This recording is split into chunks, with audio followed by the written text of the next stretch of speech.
तर आज आपण बनवणार आहोत भेंड्याची आमटी, जी की भेंड्याच्या बियापासून बनवणार आहोत आपण। त्यासाठी मी खोबरं, धने, फूल, लसूण आणि भेंड्याच्या बिया घेतलेल्या आहेत। आता हे भेंड्याच्या आपण काढून घेऊया।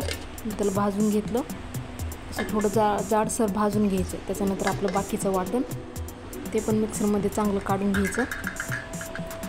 त्याच्यामध्ये आता थोडं बारीक व्हावं जास्त, त्यासाठी मीठ टाकूया।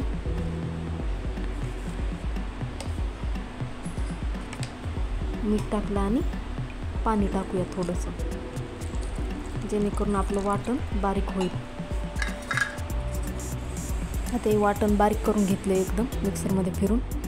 कढईत तेल ठेवले, तेल तापलं बघा। आता त्याच्यामध्ये आपण थोडासा लसूण टाकू आपला फोडणीला। लसूण थोडा लालसर होईपर्यंत तळून घ्यायचा आहे।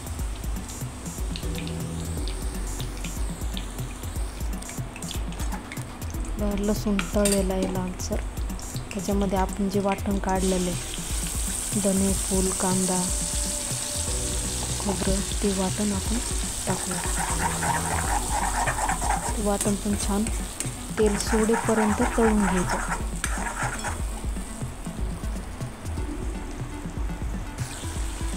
अशा प्रकारे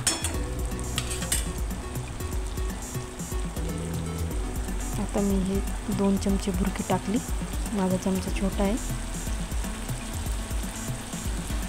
त्यानंतर प्रवीण मसाला 1 चमचा, त्याला असं हलवून घ्यायचं सगळं।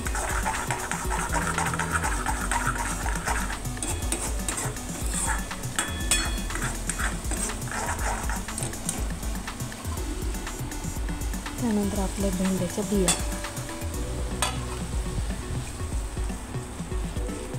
ह्याच्यामध्ये तुम्ही ह्याच्याऐवजी सगळं वाटण असंच, पण त्या तिखटामध्ये हिरव्या मिरच्या पण वापरू शकता, ते पण खूप छान होते।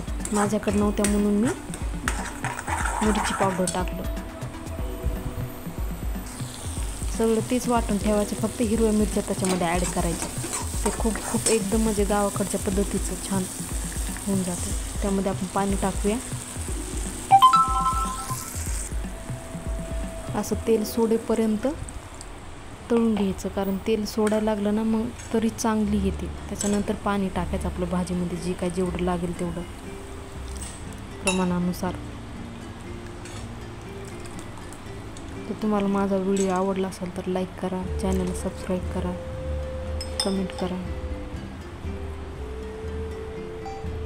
बघ, भाजी तयार आहे आपली